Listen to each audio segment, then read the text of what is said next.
విద్యార్హతను బట్టి పర్మినెంట్ చేయాలంటూ విద్యుత్ ఆర్టిజన్ కార్మికులు రోడ్డెక్కారు. హైదరాబాద్ సైఫాబాద్లోని ఎస్పీడీసీఎల్ కార్పొరేట్ కార్యాలయం ముందు విద్యుత్ ఆర్టిజన్ ఎంప్లాయీస్ ఐకాస్ ఆధ్వర్యంలో ధర్నా నిర్వహించారు.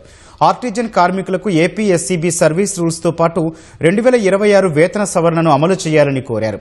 విద్యుత్ ఆర్టిజన్, అన్మాన్డ్, పీస్ రేట్ కార్మికుల సమస్యలు పరిష్కరించాలని విజ్ఞప్తి చేశారు. కార్మికులు పెద్ద ఎత్తున రోడ్డుపై ధర్నా చేయడంతో సెక్రటేరియట్ నుంచి మింట్ కాంపౌండ్ వెళ్లే రహదారిని పోలీసులు మూసివేశారు.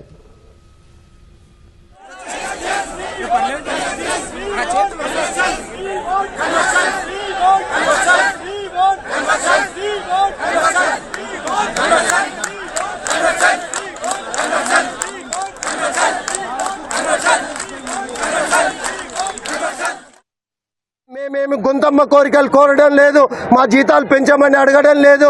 విద్యార్హతను బట్టి ఈ విద్యుత్ సంస్థలో పనిచేస్తున్నటువంటి కాంట్రాక్ట్ ఎంప్లాయీస్ కావచ్చు, ఆర్టిజన్స్ కావచ్చు, అన్మాన్డ్ కావచ్చు, పీస్ రేట్ కావచ్చు, ఈ కార్మికులందరినీ కూడా విద్యార్హతలను బట్టి పర్మనెంట్ చేయాలని ఈ తెలంగాణ ఏర్పడ్డప్పుడే మేము డిమాండ్ చేసినాం. విద్యుత్ సంస్థలో ఉన్నటువంటి కార్మికులందరికీ ఒకే సంస్థ, ఒకే సర్వీస్ రూల్స్ ను అమలు చేయాల్సిన బాధ్యత ఉందని ఈ సందర్భంగా తెలియజేస్తాం.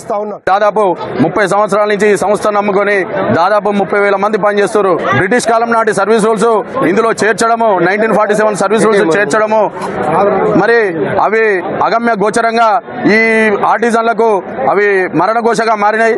అందుకే మేమేమంటున్నామంటే ఈ జేఏసీ పక్షాన ఖచ్చితంగా ఈ 20,000 మందికి స్టాండింగ్ ఆర్డర్స్ రద్దు చేసి మరి ఏవైతే existing service rules, APSCB service rules ఉన్నాయో ఆ రూల్స్ మాత్రం ఖచ్చితంగా అమలు చేయాల్సిందే. వీటిని అమలు చేయని పక్షాన మేము ఖచ్చితంగా రాబోయే కాలంలో సమ్మెకైనా సిద్ధమని మేము హెచ్చరిస్తా ఉన్నాం.